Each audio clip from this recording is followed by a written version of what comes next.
Hi guys! మనం ఇప్పుడు బృహదేశ్వర ఆలయం తమిళనాడులోని తంజావూరు నగరంలో ఉన్న ప్రసిద్ధ శైవక్షేత్రం. దీనిని పెరువుడయ్యర్ కోవిల్ అని కూడా పిలుస్తారు. చోళుల అద్భుతమైన నిర్మాణ కళకు ఇది గొప్ప ఉదాహరణ. ఆలయ నిర్మాణం. ఈ ఆలయాన్ని చోళ చక్రవర్తి రాజరాజ చోళుడు సుమారు క్రీస్తుశక 1003-1010 మధ్య నిర్మించాడు. ప్రధాన దేవుడు బృహదీశ్వరుడు శివుడు.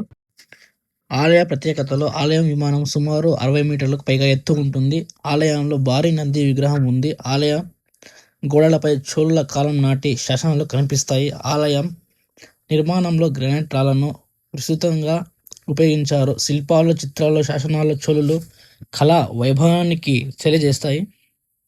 ప్రపంచ వారసత్వ గుర్తింపు: బృహదీశ్వర ఆలయం గ్రేట్ లివింగ్ చోళ టెంపుల్స్లో భాగంగా యునెస్కో ప్రపంచ వారసత్వ ప్రదేశంగా గుర్తింపు పొందింది. ఇది చోళుల వాస్తుశిల్ప ప్రతిభకు ప్రపంచ స్థాయి గుర్తింపు. ముఖ్యమైన విశేషం: ఈ ఆలయం గోపురం కంటే విమానం ప్రధాన ఆకర్షణ. భారీ రాతి నిర్మాణానికి ఇంత ఎత్తుకు తీసుకెళ్లి ఆలయం నిర్మించడం అప్పటి ఇంజనీరింగ్ నైపుణ్యానికి అద్భుతమైన ఉదాహరణ.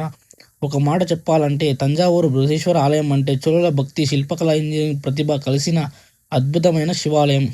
ఈ వీడియో నచ్చినట్లయితే please like and share, subscribe.